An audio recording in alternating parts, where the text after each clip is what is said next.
Raha mbola niteny tamin'ny vahoaka izy roa lahy dia indreo tonga teo aminy ny mpisorona sy ny lehiben'ny mpiambina ny tempoly ary ny sadotseo. Sosotra mantsy izy ireo no nampianaran'ny apôstôly ny vahoaka sy ny nitoriany tamin'ny alalan'i Jesosy ny fitsanganana amin'ny maty. Dia nisambotra azy ireo izy ka nampiditra azy tao an-tranomaizina mandra-paharain'ny andro satria efa hariva ny andro tamin'izay.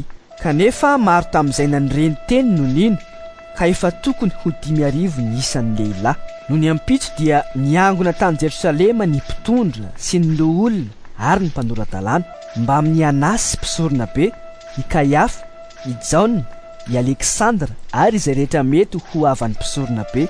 Rehefa nataony teo ampovoany izy roa lahy dia nanontaniany hoe: fa efana manao ahoana na anarana manao ahoana no nanaovanareo izao zavatra izao?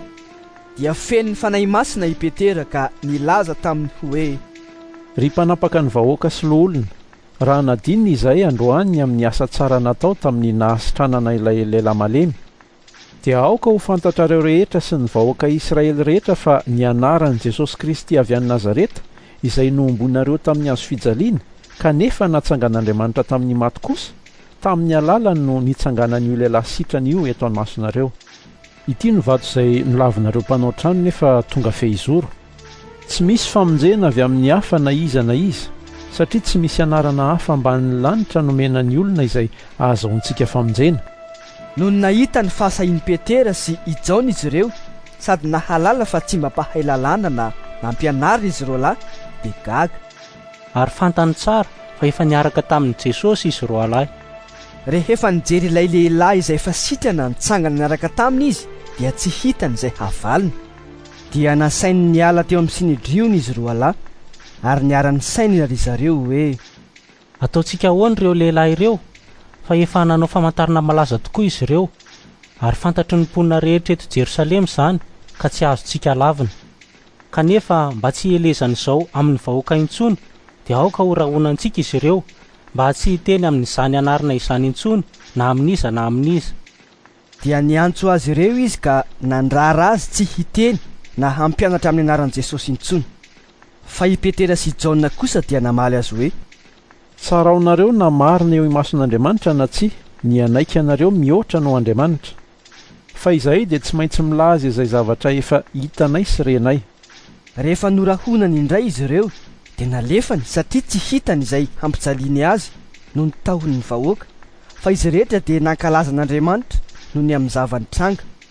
Efa mihoatra ny 70 taona mantsy raha lehilahy izay nanaovana izany famantarana na nasitrana azy izany. Rehefa nalefa izy roa lahy dia tonga teo amin'ny namany ka nanambara izay rehetra nolazainy lehibe ny mpisorona sy ny loholona taminy. Fa rehefa nandray izany izy ireo dia niara-nanandratra ny feony ho amin'Andriamanitra hoe: Tompo, ianao no nanao ny lanitra sy ny tany ary ny ranomasina mba amin'izay rehetra ao anatiny, ary ny fanahy masina no nampitenenanao an'i Davida razanay sady mpanomponao hoe: nahoana no mitabataba ny jentilisa ary misaina no hany foana ny firenena. Ireo mpanjaka ny tany dia nitsangana ary mitondra dia niangona nohitra ny Tompo sy ny Mesiana. Fa efa niangona marina tokoa teto amin'ity tanàna ity Heroda sy Ponty Pilato mba amin'ny jentilisa sy ny firenena Israely mba hanohitra ny mpanomponao masina. Dia Jesosy izay nosoranao mba hanao izay notendren'ny tananao amantsainao mialoha hatao. Koa ankehitriny Tompo, jereo ny fandrahonana ary omeo anay mpanomponao ny mba hitory ny teninao amin'ny fahasahiana rehetra, miaraka amin'ny anatsoranao ny tananao anasitrana sy ny anaovana famantarana sy fahagagana amin'ny anaran'i Jesosy mpanomponao masina. Rehefa nivavaka izy ireo dia nihovitrovotra ny trano izay niangonany, dia feno ny fanahy masina izy rehetra ary nitory ny tenin'Andriamanitra tamin'ny fahasahiana. Ny ray fo sy fanany ny olona rehetra izay nino ka tsy nisy na dia iray aza nanonona ny fananany ho azy manokana, fa niombonany avokoa ny zavatra rehetra nananany.